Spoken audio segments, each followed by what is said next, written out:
வணக்கம். நான் கவிதா. எல்லோரும் எப்படி இருக்கீங்க? இப்போ நாங்கள் எங்கே வந்திருக்கேன் அப்படின்னு பார்த்தீங்கன்னா, இது வந்து எங்களோட சொந்த ஊர். என்னோட சொந்த ஊர் இது. நாங்கள் அங்கே தான் வந்திருக்கோம். இங்கே வந்து திருவிழா இருக்குது. இது வந்து எங்கள் அம்மா வீடு தான். இங்கே வந்து திருவிழாவுக்கு தான் வந்திருக்கேன். இங்கே பாருங்கள், இங்கே வந்து கரகம் ஜோடித்து கொண்டு வந்திருக்காங்க. வேப்பிலை சாலாம் கட்டியிருக்காங்க. அப்புறம் வேல் குத்தியிருக்காங்க. வேண்டுதல்லாம் பண்ணுறாங்க இல்லையா, அவங்களாம் இதெல்லாம் பண்ணுவாங்க. காலையில் வந்து இது வந்து 10 மணிக்கெலாம் இது வந்து ரெடி பண்ணுவாங்க. நாங்கள் வந்து கொஞ்சம் லேட்டாக தான் போனோம். வியாழக்கிழமை தான் இந்த ஃபங்க்ஷன் நடந்தது. வியாழக்கிழமை நாங்கள் லேட்டாக தான் இங்கேருந்து சென்னையிலேருந்து நாங்கள் ஊருக்கு போனோம். அதனால் அதை வந்து ஜோடிச்சதுலாம் எங்களால் வீடியோ எடுக்கவே முடியல. அதுக்கப்புறம் இது வந்து எல்லார் வீட்டு வாசல்லையும் வந்து இந்தமாரி குங்கும மஞ்சள்லாம் வச்சு அவங்க காலெல்லாம் கழுவி குங்குமஞ்சள் வச்சு அவங்க சாமி கும்பிடுவாங்க. வேல் குத்தின்னு இருப்பாங்க. அப்புறம் தீச்சட்டி எடுப்பாங்க. அதுக்கப்புறமா வேப்பிலை தழை கட்டியிருப்பாங்க. அவங்கவுங்களுக்கு என்னென்ன வேண்டுதலோ அதெல்லாம் பண்ணுவாங்க. இது வந்து எங்கள் அம்மாவுக்கு வந்து அவங்க கால் கொஞ்சம் முடியலையே, கால் அடிபட்டிருக்கு. அதனால் அவங்கள பண்ண முடியாதுன்றதுக்காக நான் தான் இதெல்லாம் பண்ணிகிட்டு இருந்தேன். இது பண்ணி முடித்தோடனே அதுக்கப்புறம் பின்னாடி வந்து கரகம் வரும். பாருங்கள், இவங்களுக்கெல்லாம் பண்ணியாச்சு. இவங்க கிளம்பிட்டாங்க. இன்னும் அதை பாருங்கள், கரகம் வருது பாருங்கள். 2 கரகம் எடுத்துகிட்டு வருவாங்க. அதில் வந்து சாமியை வச்சு பூவெல்லாம் ஜோடித்து வச்சுருப்பாங்க. பார்க்கறதுக்கு ரொம்ப அழகாக இருக்கும். இது வந்து நாங்கள் கரகம் தான் நாங்கள் சொல்லுவோம். மற்றபடி நீங்கள்லாம் எப்படி சொல்லுவீங்கன்னு எனக்கு ஒவ்வொரு ஊர்லேயும் ஒவ்வொரு மாதிரி சொல்லுவாங்க. எங்களுக்கு தெரியாது. நாங்கள் வந்து கரகம் அப்படின்னு தான் சொல்லுவோம். சாமி வந்து அதில் வச்சு ஜோடித்து பானையே பானை தான் நினைக்கிறேன். பானை, வேப்பிலை, அதுக்கப்புறம் பூ இதெல்லாம் வச்சுட்டு அதுக்கு மேலே வந்து சாமி சிலை வச்சு ஜோடிச்சிருப்பாங்க. இப்போ அந்த சாமி வந்து ஊர்வலம் போயிடுச்சா, அது வந்து கரகம் எடுத்துன்னு வருவாங்க இல்லையா, அது வந்து எல்லா வீடு வாசல்லையும் போயிட்டு எல்லா வீட்டுக்கும் போயிட்டு அதுக்கப்புறமா கூழ் ஊற்றுறது. இந்த பாருங்கள், ட்ரம்முலெல்லாம் கூழ் ஊற்றி வச்சுருக்காங்க பாருங்கள், கரைச்ச கூழ்.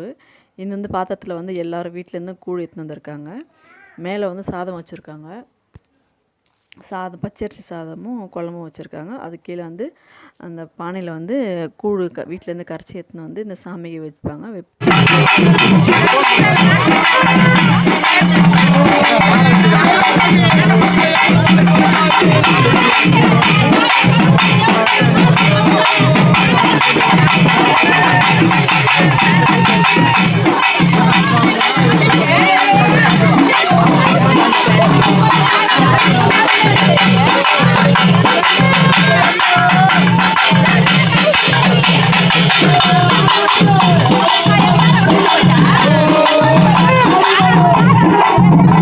மட்டும்தான் 2 பேர் மட்டும்தான் சாமியை ஆடிச்சு இந்த வருஷம். எப்படியும் ஒரு 10 பேராவது சாமி ஆடுவாங்க. வருஷம் 10 பேர் மட்டும் சாமி ஆடினு தான் இருப்பாங்க. ஆனால் இந்த வருஷம் தான் வரவே இல்லை, என்னன்னு தெரியல.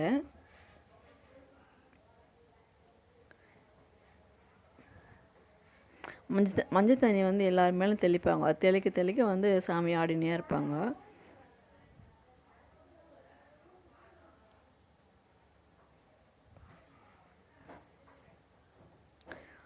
கிட்டத்தட்ட இது வந்து ஒரு 2 மணி நேரம் ஆகிடுச்சு கூழெல்லாம் கொண்டு போய் வச்சு வன்னிக்கிறதுக்கே.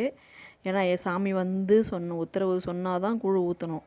அப்படின்னு பட்சத்தில் வந்து சாமியே வரலையா, ரொம்ப லேட் ஆகிடுச்சு. அதனால் கிட்டத்தட்ட 2 மணி நேரம் ஆகிடுச்சு அந்த கூழ் ஊற்றுற ஃபங்க்ஷன் முடியறதுக்கு.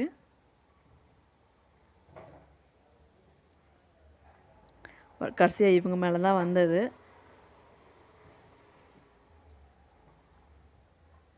இதுக்கப்புறம் தான் வந்து கூழ்வே ஊற்ற போகிறாங்க. சாமி வந்து உத்தரவு கொடுத்ததுக்கப்புறம் தான் கூழ் ஊற்றுவாங்க.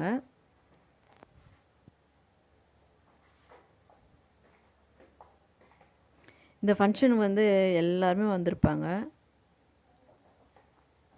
அதாவது கிளாஸ்மேட்டு கூட படித்தவங்க, ஃப்ரெண்டுங்க எல்லாருமே வந்திருப்பாங்க. ஏன்னா வேறு எதாவது திருவிழானா வரமாட்டாங்க. அதாவது பொங்கல், தீபாவளி டைம்லாம் வரமாட்டாங்க. ஏன்னா அவங்க ஊர்லெலாம் கும்பிடணும் இல்லையா, அதுக்காக. ஆனால் இந்த கூழ் ஊற்றுற ஃபங்க்ஷனுக்கு மட்டும் எல்லாருமே வருவாங்க.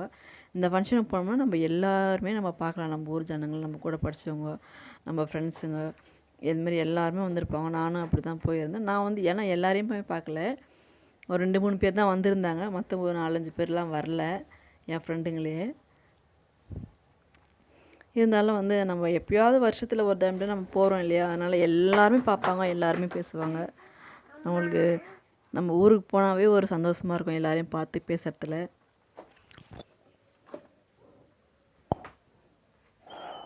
இங்கே பாருங்கள் கூழ் ஊற்றுறாங்க பாருங்கள். இப்படி தான் ட்ரம்முலேருந்து கூழ் ஊற்றிட்டாங்கன்னா அவ்வளோதான், முடிஞ்சிடும் கூழ் ஊற்றுறது. இது வந்து நைட்டு வந்து திரும்பி மறுபடியும் அதேமாதிரி சாமி வரும். அப்புறமா கரகம் எடுத்துகிட்டு வருவாங்க. இப்போ பாருங்கள், அந்த வெளியே வந்து பம்பு அடிக்கிறாங்க. அந்த சத்தம் கேட்டு வந்து ஸ்ரீவர்ஷன் வந்து ஆடின்னு இருக்கான். அந்த எப்படி அடிக்கிறாங்களோ அதே மாதிரி இவன் வந்து ஆடிட்டுருக்கான். நான் வீட்டில் ஆடிட்டு இருந்தான். வெளியில் வந்து பம்பு அடிச்சுட்டு இருக்காங்க. நான் வெளியில் அடிக்கிறத விட நான் இவனை தான் பார்த்துட்டு இருந்தேன். நான் வெளியில் அடித்ததை கூட நான் கவனிக்கவே இல்லை. ஏன்னா இவன் ஆடந்து சூப்பராக இருந்தாலும் இவனே தான் பார்த்துட்டு இருந்தேன். அவன் ஆடிட்டு இருந்தான். இல்லை பின்னாடி பாருங்கள், எங்கள் அம்மா எவ்வளோ பானைலாம் எவ்வளோ அடக்கி வச்சுருக்காங்க பாருங்கள். அப்போ இதெல்லாம் வந்து அந்த அப்போத்தி பானைங்க, நாங்கள் சின்ன பசங்களாக இருக்கும்போதெல்லாம் வச்சுருந்த பானைங்க. இதெல்லாம் வந்து ஒரு ஞாபகார்த்தமாக வச்சுட்டுருக்கணும் அப்படின்றதுக்காக எங்கள் அம்மா இதை அப்படியே இன்னும் பத்திரப்படுத்தி வச்சுட்டுருக்காங்க.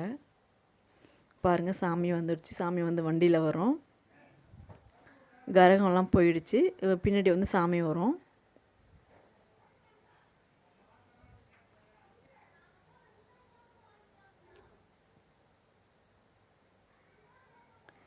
இந்த மாதிரி தான் எங்கள் வீட்டில் வந்து எங்கள் ஊரில் வந்து திருவிழா பண்ணுவாங்க.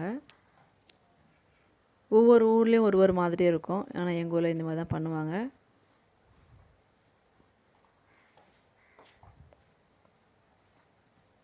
அப்புறம் சாமி போனோடனே கூத்து எத்தனை பேருக்கு தெரியும்னு சொல்லுங்கள். கூத்து வந்து தெருக்கூத்து ஆடுவாங்க. கூத்து பார்க்கறதுக்காக நாங்கள் ரெடி ஆகிட்டோம். சாமி எங்கள் வீட்டு வாசலில் தீபார்த்தனை பண்ணி கொடுத்துட்டு அமிச்ச உடனே நாங்கள் அது கூத்து பார்க்கறதுக்கு வந்து இடம் பிடிச்சிட்டோம். ஆனால் கூத்து இன்னும் ஸ்டார்ட் பண்ணல. இப்போயும் மணி 11:30 மணி இருக்கும்னு நினைக்கிறேன். இந்த டைமில் பாருங்கள், இப்போ தான் ஸ்டார்ட் பண்ணியிருக்காங்க. வந்து ஆடின்னு இருக்காங்க பாருங்கள். இதுதான் கூத்து.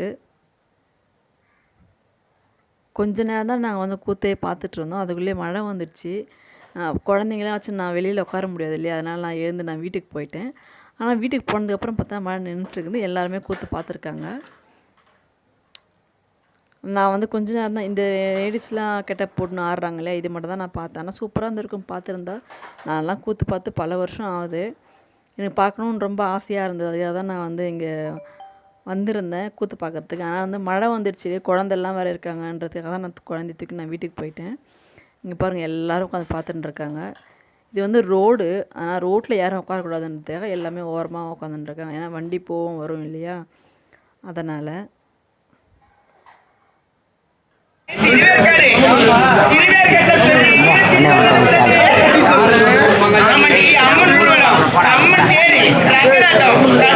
நிறைய இருக்குமா